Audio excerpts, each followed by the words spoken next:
श्री सुभाष गर्ग, नाराजगी रहती है ना, मैंने कहा और बोलना चाहता हूँ। सभापति महोदय, समय बढ़ा रहे हो क्या? आप उठे ही नहीं, आप सुन ही नहीं पाए। नहीं तो है। मैं राजस्थान लोकायुक्त मैं तो सभापति के का वार्षिक प्रतिवेदन 35वें वार्षिक प्रतिवेदन जो 2023 के लिए समर्पित है उसके संबंध में चर्चा करना चाहूँगा।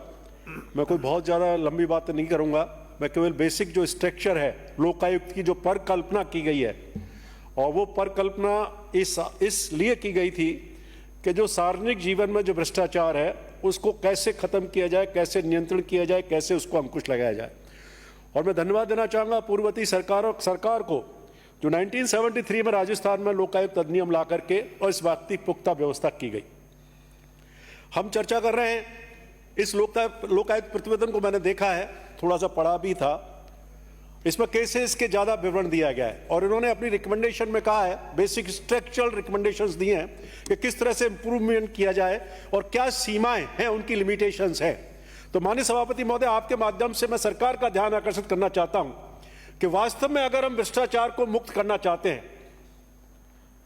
और इस लोकायुक्त जैसी संस्था जो एक बड़ी अच्छी संस्था बनाई गई थी जिसमें कोई भी व्यक्ति सीधा एक सिंपल एप्लीकेशन भी दे देगा तो उसकी सुनवाई होती है, उसको बहुत सारी जो प्रोसीजरल जो वो होते हैं सिस्टम, उससे नहीं गुजरना पड़ता है। और इसके लिए उन्होंने कहा है कि हमारा जो क्षेत्राधिकार को बढ़ाया जाए। अभी तक इसमें क्या है माननीय सभापति महोदय कि क्षेत्र इसका बहुत सीमित है।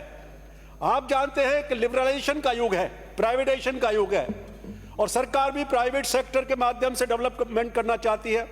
एनजीओ की भूमिका बड़ी है, ऑटोनमस ऑर्गेनाइजेशन है, उनकी भूमिका बड़ी है, यूनिवर्सिटीज है, प्राइवेट यूनिवर्सिटीज है, प्राइवेट कॉलेजेज हैं, प्राइवेट इंस्टीट्यूशंस हैं, वो भी इसमें शामिल होने चाहिए। मेरा एक सुझाव है, क्योंकि अल्टीमेटली वो भी कहीं ना कहीं नेचुरल रिसोर्सेज का प्रयोग करते हैं, चाहे वो उद्योगपति हैं, चाहे उद्योग कारखाने हैं, उन सबको लोकायुक्त के अधिकार क्षेत्र में लाया जाए। और मैं समझता हूं चाहे ये पक्ष है चाहे ये पक्ष है, किसी को आपत्ति नहीं होगी।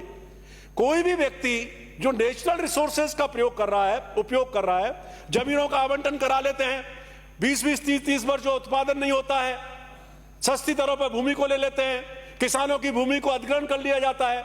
तो एक तो मेरा सुझाव यह है कि इसमें निगम, विश्वविद्यालय, NGO, local body, panchayat system, वो भी इंस्टीट्यूशंस प्लस प्राइवेट सेक्टर भी, उसको भी इसमें शामिल किया जाए तो एक बहुत बड़ा एक प्रयास होगा सरकार का। दूसरा, इसमें क्या है, आम आदमी को तो अधिकार है शिकायत करने का, लेकिन पब्लिक सर्वेंट इसमें शिकायत नहीं कर सकता।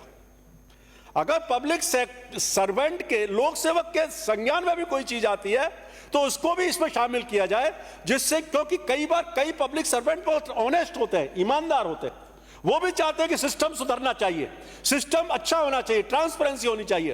तो अगर लोक सेवक भी कोई अगर शिकायत करना चाहता है तो वो भी शामिल किया जाए।